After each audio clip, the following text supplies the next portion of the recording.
You have a cabinet full of specialized cleaners, one for the stove, one for the bathroom, one for the pots, one for the sink.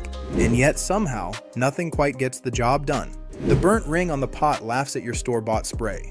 The orange stain inside your plastic container survives 3 rounds in the dishwasher. The stainless steel sink looks dull no matter how many times you wipe it. What if the answer was never inside those expensive bottles? What if 2 pantry ingredients you already own, dish soap and plain table salt, could replace almost everything under your sink, all for about $1 total, and outperform products that cost 10 times as much? Here is what most people never stop to ask. What does a good cleaner actually need to do? Not what does it smell like? Not what color is the label? What does it actually need to do to a dirty surface? The answer has 4 parts. First, it needs to lift grease. Oil and fat don't dissolve in water on their own. You need something that bridges the gap between oil and water.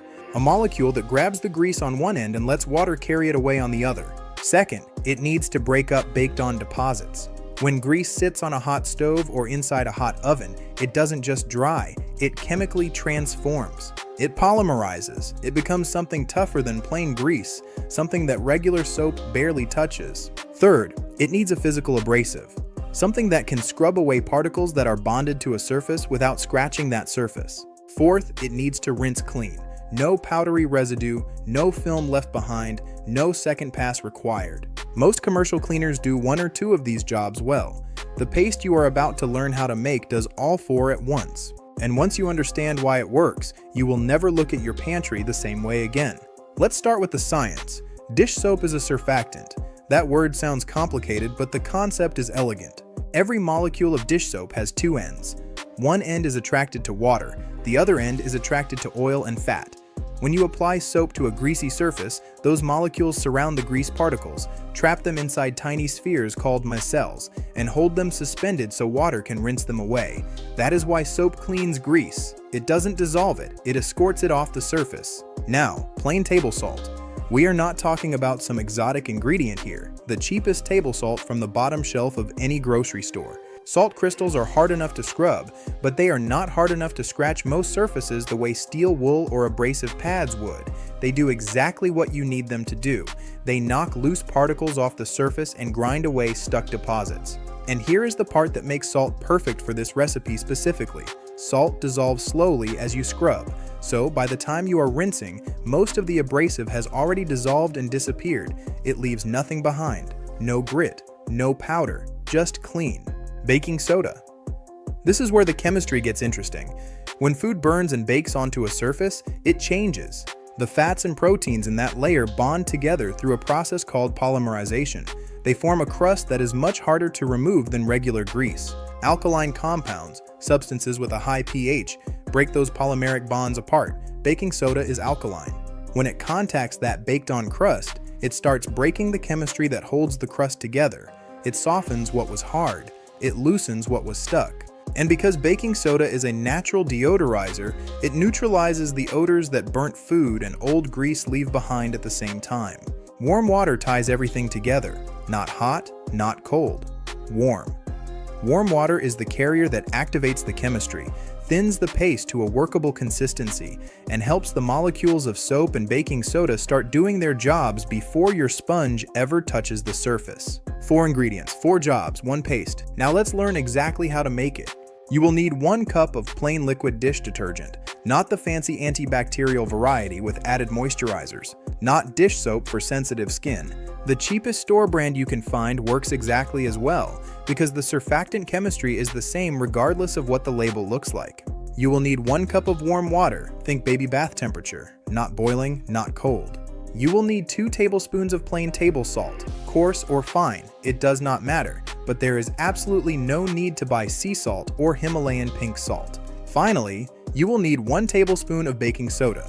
Make sure the box says sodium bicarbonate, not baking powder, not washing soda, baking soda.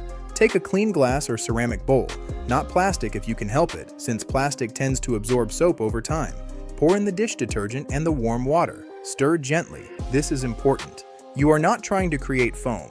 You are trying to combine the 2 liquids. If you stir aggressively, you will spend 10 minutes watching suds subside before you can continue. Slow, deliberate circles. Add the salt. Stir again.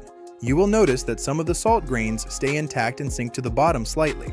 That is exactly right. You want undissolved grains. Those are your scrubbing agents. Do not try to dissolve all the salt completely. Add the baking soda. You will notice a mild fizzing reaction as it hits the soap and water mixture. That is just carbon dioxide releasing. It is harmless. Stir slowly until the fizzing settles and you have a smooth, slightly thick, pearly-looking paste. Not watery, not as stiff as toothpaste. Somewhere in between.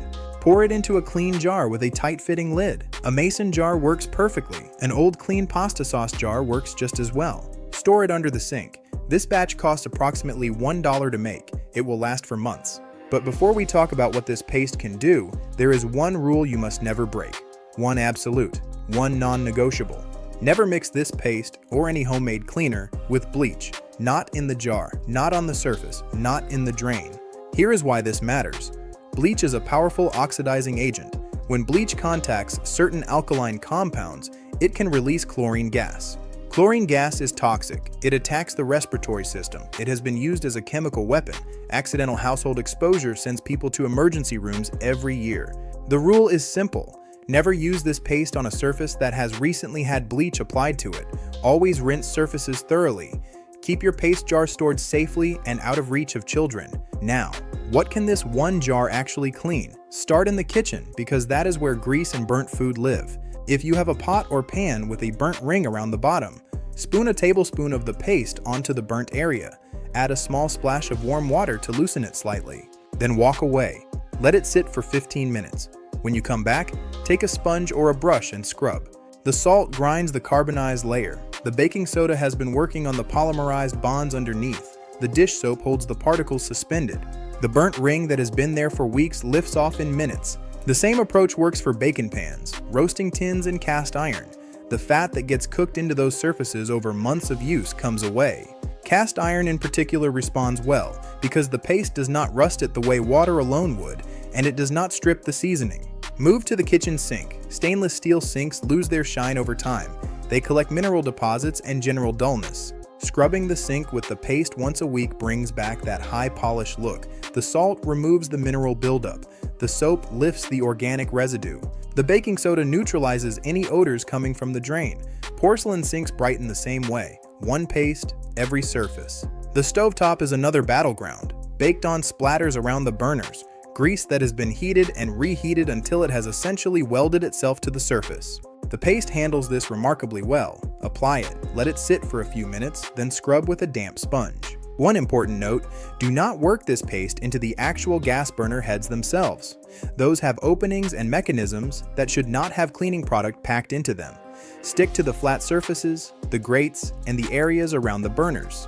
The microwave interior is a place that most people clean reactively, after something has exploded and dried and been there long enough to become truly unpleasant. A small amount of paste on a damp sponge wipes the interior walls clean with almost no effort.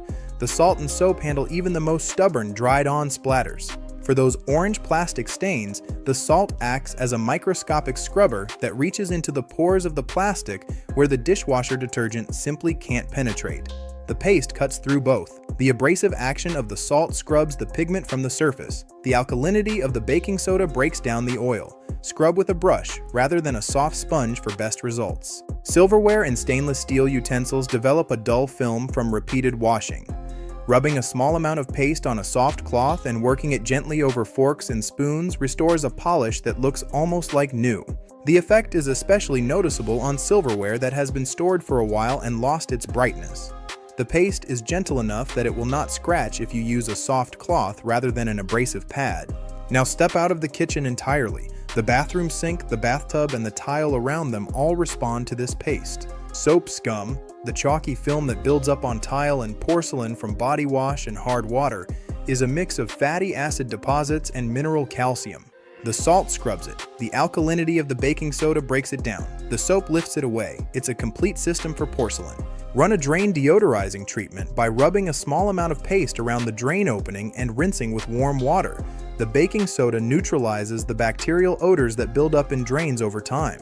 Think about what you are actually replacing here. A specialized burnt pan cleaner, a stainless steel sink polish, a stove degreaser, a microwave cleaner, a container stain remover, a silverware polish, a bathroom tile scrub, a tub cleaner, a drain deodorizer. Each of those products on a store shelf costs between $3 and $8. Each has a specific label, a specific marketing story, and a specific set of chemicals designed to address exactly one problem. The cleaning industry is not selling you solutions. It is selling you the perception of specialization. But grease is grease. Baked on deposits are baked on deposits. Mineral scale is mineral scale. The chemistry that solves one of those problems solves all of them. Surfactant chemistry, alkaline chemistry, and mechanical abrasion. 3 principles that have been understood for generations. Your grandparents cleaned entire homes with a handful of basic compounds and elbow grease. Somewhere along the way, that knowledge got replaced by marketing, by 30 different products promising 30 different miracles. This paste is just one way of getting back to what actually works. Make a jar this week. Use it on one surface you have been struggling with, not as an experiment, as a starting point.